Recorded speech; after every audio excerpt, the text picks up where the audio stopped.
You're welcome back. This is Newsfile brought to you by Bank of Africa, strong as a group and close as a partner. MTN, welcome to the new world. Star Assurance, creating smiles since 1985, celebrating 30 solid years of solid partnership.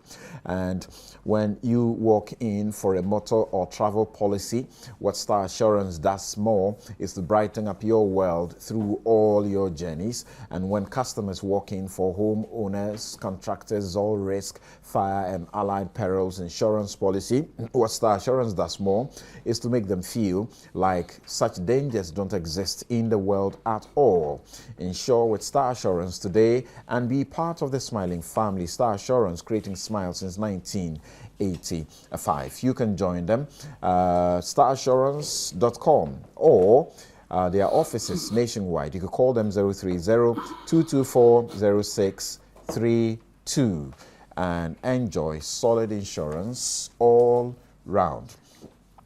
Prostate tea is a special formulated health drink that improves the following urinary problems in men: frequent urination during the day and night, delayed urination, straining during urination, urgency to urinate, interruption of urine flow and dribbling of urine after urination. Prostate from Medimosis Prostate Center. Location: you can find them at Adenta Barrier, Tema, Ajay Kojo, or Ahenema Kokobeng in Kumasi. You can call them 020-8140-668 or 0244-068-447.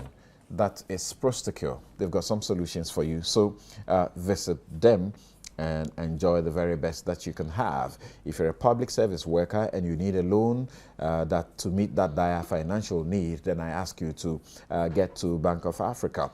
They have a loan for you that they will process within 48 hours and you have 5 years to repay.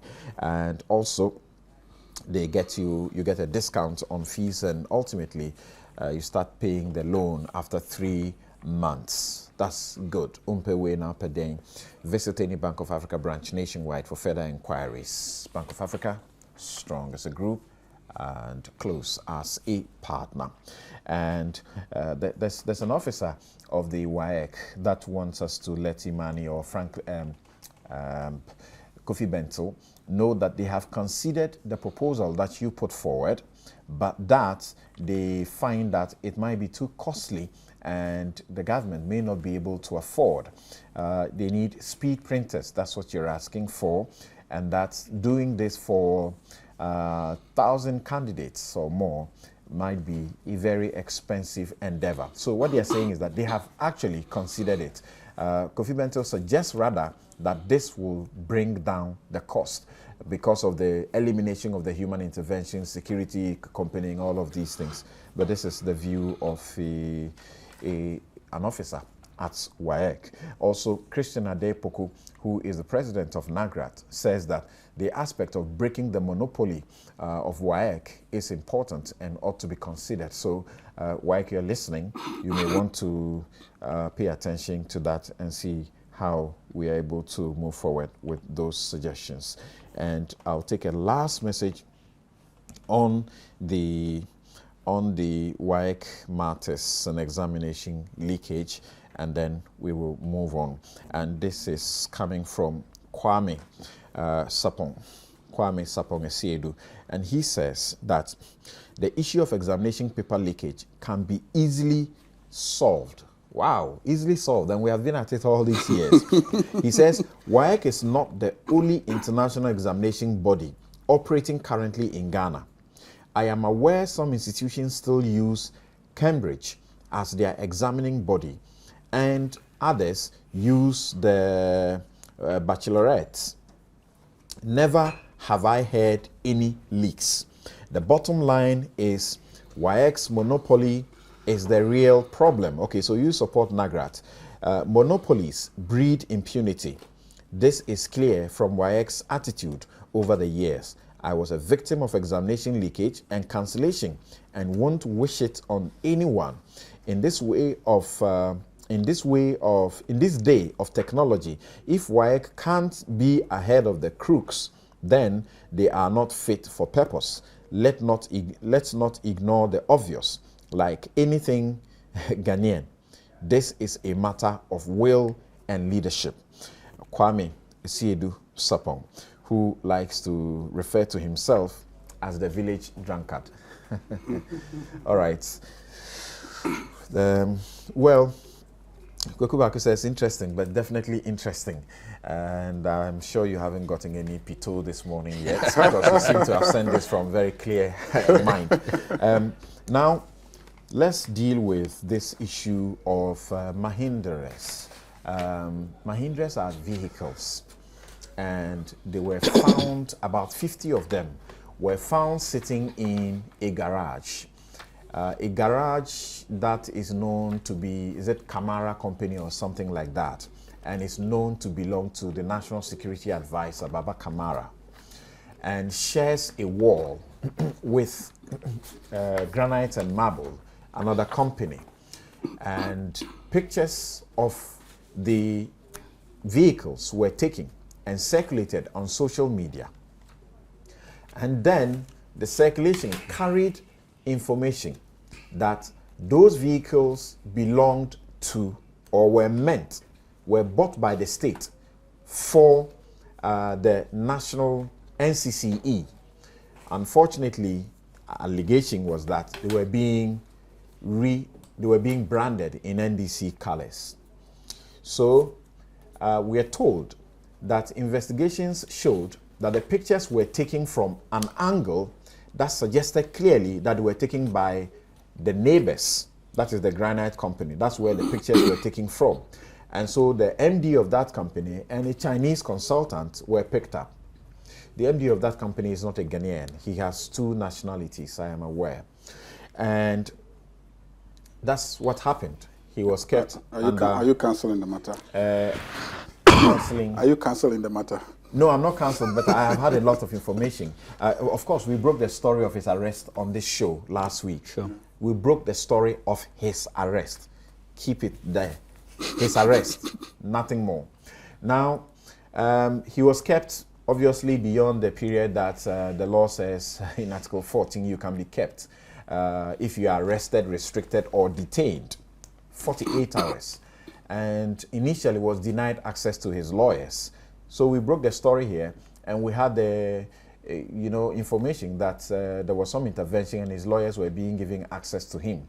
Only later to also be informed that the BNI had told his lawyers that since they have gone to the media, they should get the media to come and secure the release of the people they had arrested and detained. And that was interesting. Now, as we are aware, we are not aware of any charges that have been preferred against any of the 2, but we understand they are no more in BNI custody or police custody, so to speak.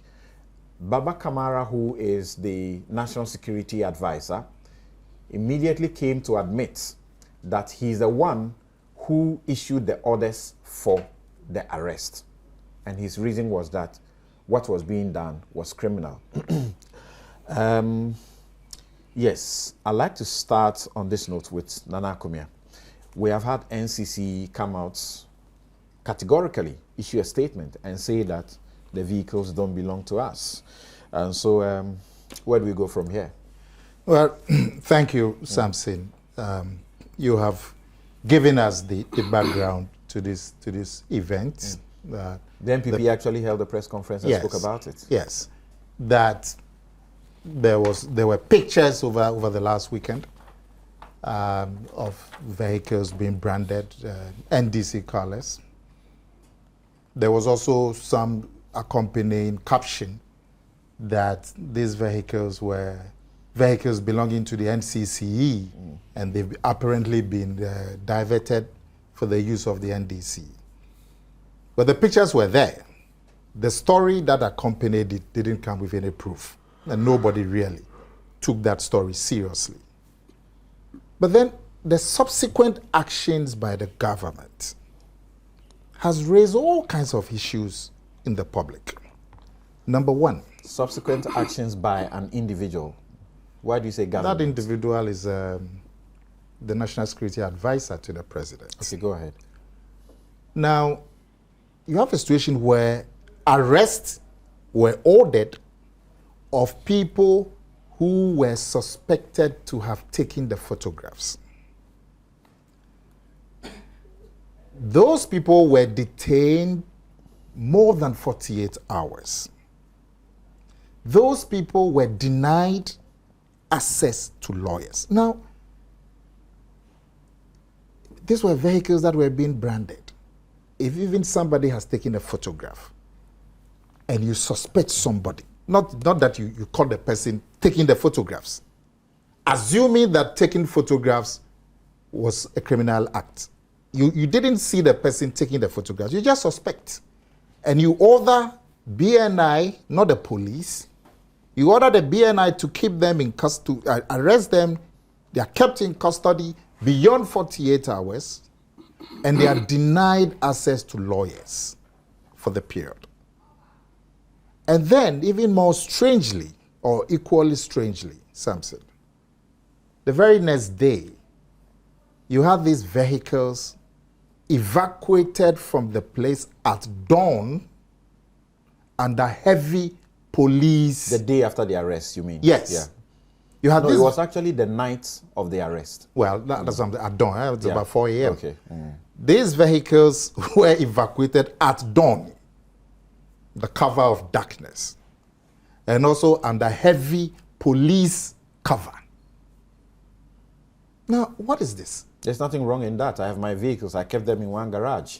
You are making noise about it. I'm moving them. What's the big deal? I move them at night. Something, if I have my vehicle and people are raising issues about the vehicles, and those issues, in my view, do not amount to much, why am I going to order the arrest of those people that I suspect had taken photographs? And why am I going to evacuate the vehicle at dawn under heavy police cover? Do political parties move their vehicles under heavy police cover?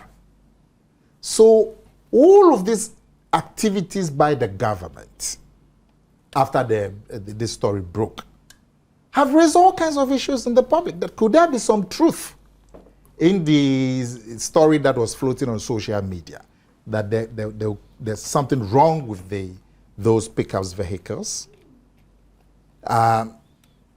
Why is the National Security Advisor in the office of the president reacting in this manner, literally abusing his office and ordering the arrest of civilians by the BNI?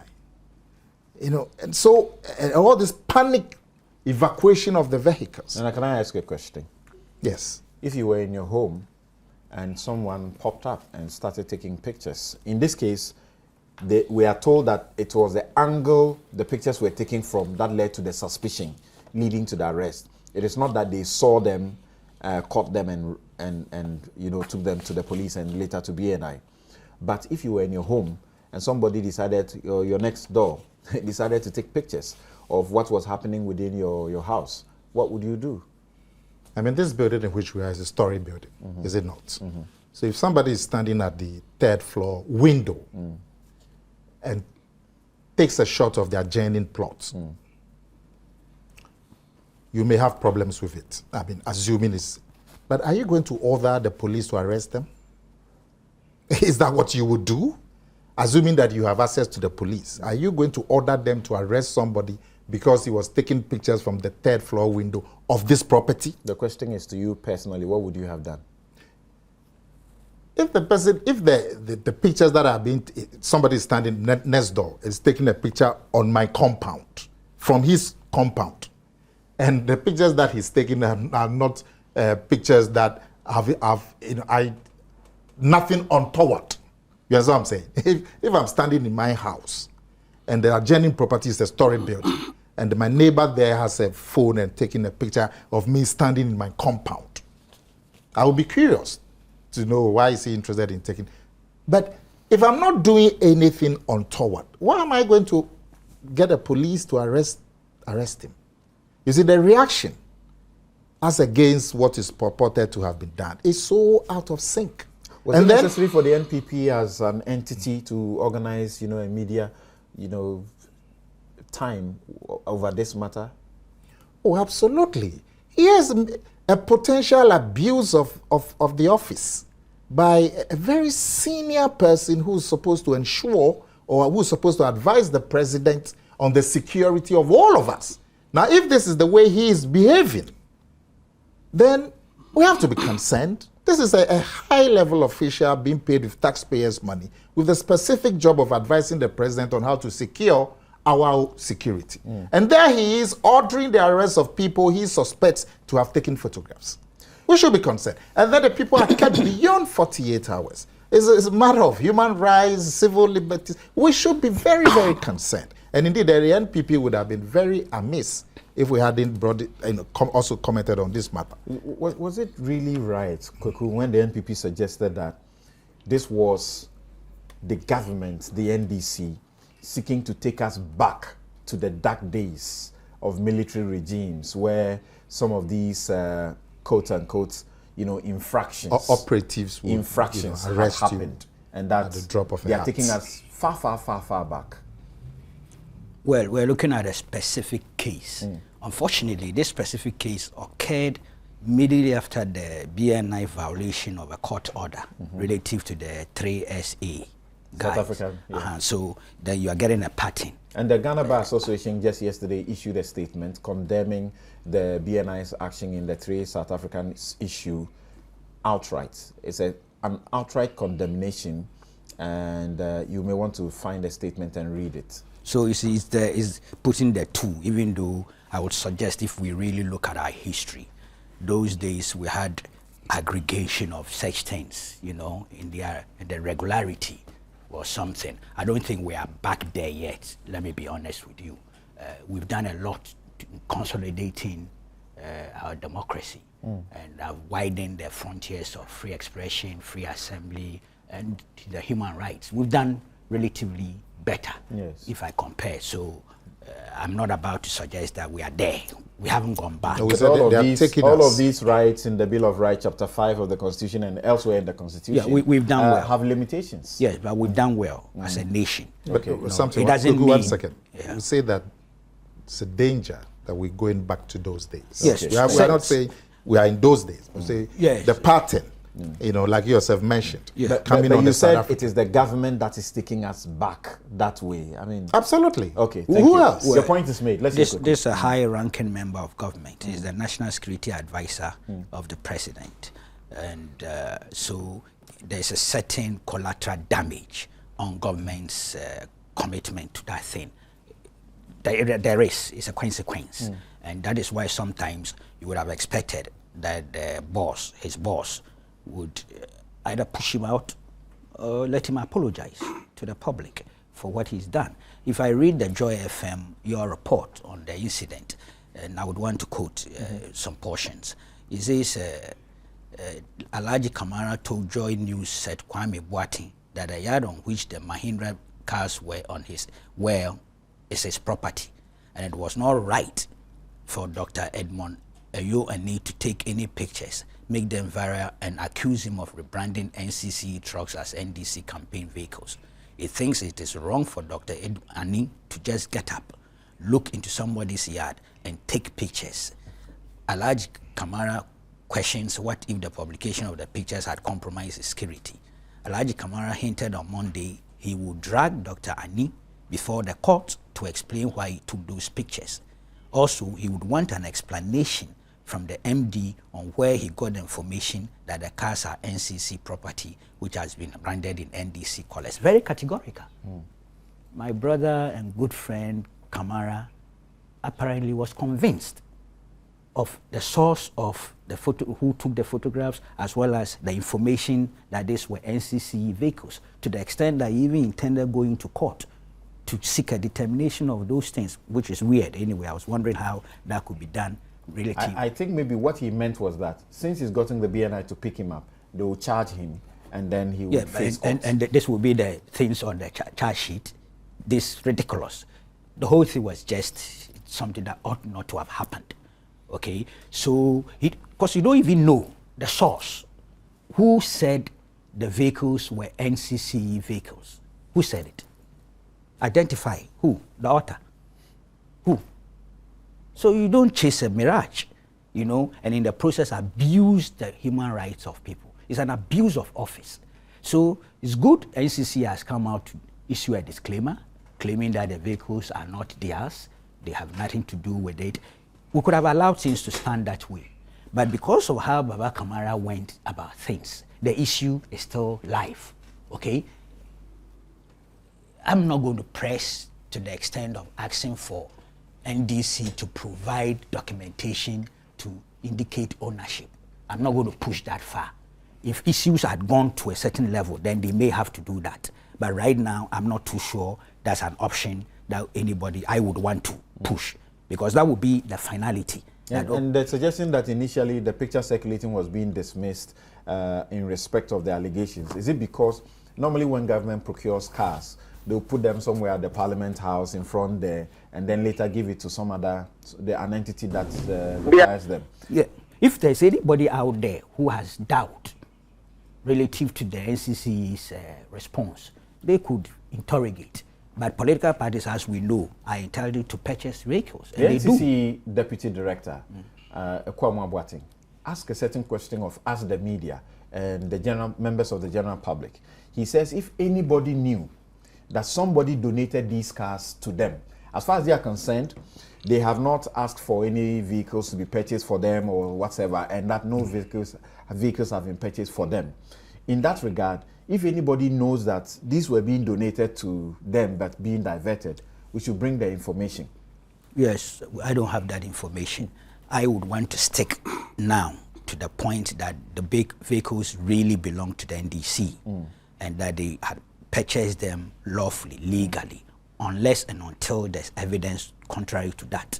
That's the way I would want to approach it. Okay, so for those of you who are watching the TV, you are seeing the vehicles parked in the yard, and then you also saw the video of the night of the arrest of the people who were arrested and the vehicles being taken away from the yard. Yes, so the NCCE has intervened. They've issued a disclaimer, fair deal. I wish the EC and the Minister of Interior had done similar with their issues still hanging around their necks, okay? But fair deal, unless, and I repeat, somebody has evidence that contradicts what the NCCE is saying, the matter relative to the ownership of the vehicles, I think, can be laid to rest. But the abuse of office by the National Security Advisor is live and ought to be interrogated as a way of ensuring that we can continue to consolidate the democratic culture that the Fourth Republic has given birth to. In that regard, I'll extend the regards of David Annan to you. He used to be on this show, and he said I should extend his regards to you, that perhaps we are not bringing him on the show anymore because he used to collapse all the arguments that you guys put up. David, you are welcome back. Well, it's up to the producer.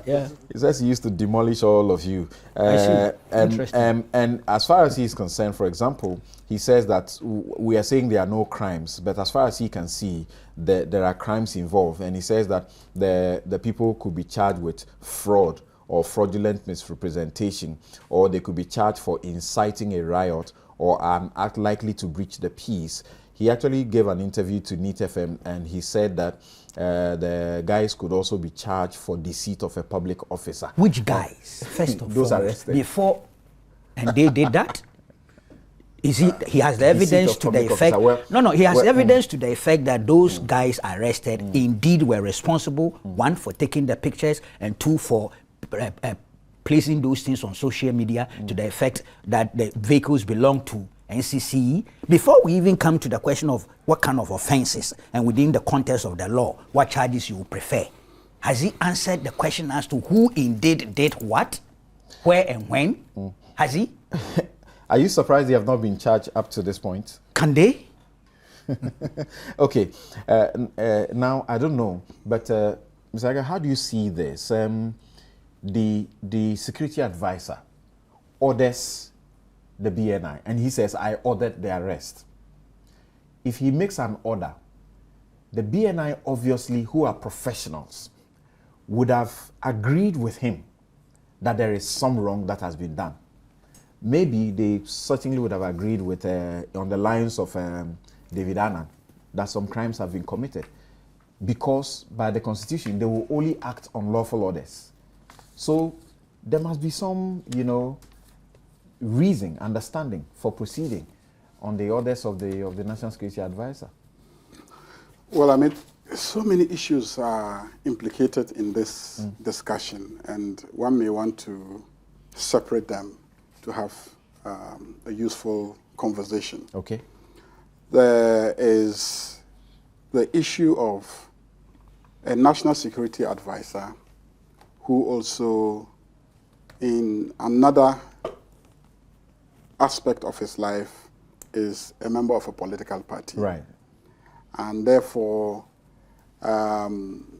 his property is used as a base for carrying out some logistical mobilization. In fact, he's known to be at the forefront of some of this mobilization and funding of the party, right? He, in the past, before he was a national security advisor, I think was even a member of the national executive. Okay. And therefore has been One time involved, deputy treasurer. deputy treasurer of the party, and has been involved in mobilization of logistics for the party. Now he becomes a national security advisor. If he was just the treasurer of the party and you breached the security of his private property, and in the public You it mean is privacy or security? Which one? the privacy of his property. Yeah. And it is not misrepresented in the public via social media that he is appropriating property belonging to a state agency for partisan use. You see, all these go to hit at his character and his credibility and his integrity as a national security advisor. Having previously been hit with the maybe and Johnson matter and all of those things, he doesn't want to get into. I don't want to get like into this. those issues. Is that okay? But let's focus on this specific issue. Okay. So, if you ask me, why would he react this way? Because buying party vans, it's not really an issue. Branding them with party colors, it's not an issue. In fact, if I was doing that and Nana Kumia or anybody comes across, I would gladly announce that, well, I'm a party faithful, I've been contributing to the party. Issue is what he is talking about. At a later date, some people may be interested. If they see the vehicles in the party brand, Right. people who are working on transparency issues and entrenching democracy will start asking, okay, so how did the party come by these facilities? Right. That's another question. But I'm focused on the reaction of the National Security Advisor. So I can understand the temperament with which he reacted to the picture. Now the question is, why that person? And I mean, as a human rights activist, I'm very concerned about the rights of people, and especially when the security agencies are involved. You may think that you are in government, but one day, even in the government, the security agencies, sometimes you can be a victim Right. of the things that they do. Recently, one of our colleagues who was in government, just leaving public office a few months later, the same security agencies were on him investigating. So whilst I will support security agencies doing their work, I always insist that there are certain fundamental issues that I will not compromise on. For instance, if you arrest somebody on suspicion of committing an offense, I insist that his right to a lawyer should not be violated, that the constitutional obligation not to keep him beyond 48 hours should not be violated. Those are issues that I will fight for, whether in or outside government, based on my background. What should they do about that constitutional injunction in Article 14 when the arrest was made on a Friday and Saturday and Sunday, like the excuses? You can meet a judge at the entrance of a church on Friday, and he can give you orders. You can go to his house on a Saturday, he can give you appropriate orders. Or you grant police inquiry bail. You can grant police inquiry bail. There are so many measures that you can take. In fact, his lawyers, if they have access to him, can put an application before the judge at home, and the judge can issue orders. You know that. Right. So it's But not if as it's a serious crime, you talk about, say, police inquiry bail. If it's a serious crime, they will not do that. Normally, misdemeanors, then they give you police inquiry bail. But it may be because, for example, this one they thought was a very serious issue, so don't grant him police inquiry bail. The security advisor thought it was a serious issue. It depends on who is deciding whether it's a serious issue. No, it depends on who is deciding whether it's a serious issue. I mean, I don't want to go into the remedies and etc. I'm looking at certain issues. First, I'm looking at the reaction of the National Security Advisor, and I'm saying that one can understand the reaction. Now, when it comes to why should it be... You can understand his reaction? Pardon? You can understand his reaction? He's giving a background to that. I've given a background. He said what he had to say. But what do you say today? What do you say today? Right to hold on. He has no constitutional right even to order the BNI. Excuse me. I'm coming to that question. His reaction. I'm coming to that question to you, Mr. Yaga. Yes. When you read the Securities and Intelligence Act, yes, you don't find the National Security Advisor. Yes. Where do you think he gets the powers from to feel and believe that he can make an order to the BNI to act, rather than the National Security Coordinator, for example? Well, I mean, the truth of the matter is that, strictly speaking, if you are looking for the legal basis for an order from a security advisor to the BNI to effect an arrest, you can find that in the legislation. You mean you can't find that? You can't find that in the legislation. Now, in terms of structures, you would know that the National Security Council is actually an office of the president facility. Okay? He's the commander-in-chief anyway. Yes, and so you have his advisor playing a prominent role in terms of the governance of the security agency, even if you consider that as informal. Now, I like the word. I like the word informal. On the government. Now, if I like the word informal. Because he's not even a designated member of the thing, unless the president invites him. If you intend to say that you have directed an investigation, and then you end up saying, I have ordered an arrest, I can forgive you. Okay.